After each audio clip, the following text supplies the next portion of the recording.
এই কবিতা পাঠ করে শোনাচ্ছি। আমি সুভাষ বলছি, শুভ দাশগুপ্ত। তোমার পাথরে দিয়েছি মালা, এত মালা এত ফুল যে তুমি ঢাকা পড়ে গেছো। তুমি পাথর না হলে রাগ করতে। ৭৯ বছর আগের এক মধ্যরাতে এলগিন রোডের ৩ তলার ঘরে আলো জ্বলছিল। চাদর গায়ের এক ছায়ামূর্তি পায়চারি করছিল অবিরাম। বাইরের রাস্তা ইংরেজ পুলিশের চর সতর্ক শতাক চোখে দেখছিল। তার সব সতর্কতাকে বুদ্ধ বানিয়ে তুমি তখন অন্ধকার চিরে চলেছ আলোর পথে। দেশের মানুষ, কাক পক্ষী কেউ টের পায়নি। তুমি চলে যাবার পর ৭৯টা শীত, গ্রীষ্ম, বর্ষা, উধাও। তুমিও সেই থেকে প্রত্যেক জানুয়ারিতে পৃথিবীর এপাড়া ওপাড়া সব পাড়ায় তোমার অনস্বর পায়ের ছাপ, সব রাইফেলে তোমার বুকের বারুদ, সব কুচকাওয়াজে তোমার সেনার ছন্দ। পরশ পাথরের মতো স্বাধীনতাকে খুঁজেছে তোমার অন্তরে লুকিয়ে থাকা খ্যাপা। তোমার গন্তব্য ছিল স্বাধীনতা, তোমার স্বপ্ন ছিল স্বাধীনতা, তোমার পথ ছিল স্বাধীনতা, তোমার প্রেম ছিল স্বাধীনতা। তুমি রক্ত দিয়েছিলে স্বাধীনতার জন্য, তুমি তাই পাথর।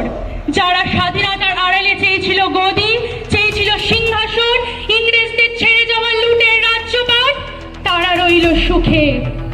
ভারতবর্ষের টাকায় তাদের সুখ, তোমার নয়। ভারতবর্ষের অফিসে আদালতে তাদের ছবি, তোমার নয়। ভারতবর্ষের সংবিধানে তাদের শৈশাবুক, তোমার নয়।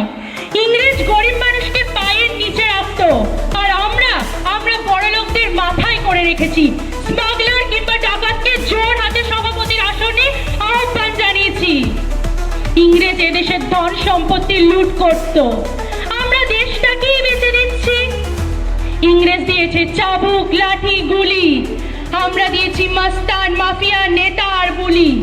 ইংরেজ দিয়েছে কালাপানি, সেলুলার জেল, আমরা দিয়েছি টিবাড়িতে সুভারির মোকাবিলা আর আইনসভায় আয়রাম গয়রামের খেল।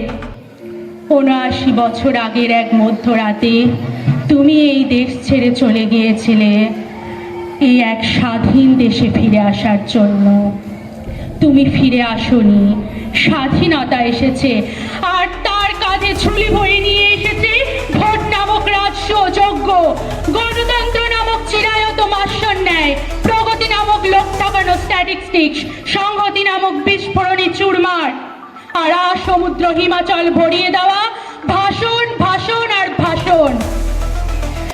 ৭৯ বছর ধরে তুমি পাথর হয়ে আছো, আর এই ৭৯ বছর ধরে আমাদের ভারতবর্ষ অধীর অপেক্ষায় কান পেতে আছে। ইথার তরঙ্গে কবে হঠাৎ শোনা যাবে স্বাধীনতার নিজস্ব কণ্ঠস্বর। আমি সুভাষ বলছি, আমি সুভাষ বলছি। নমস্কার।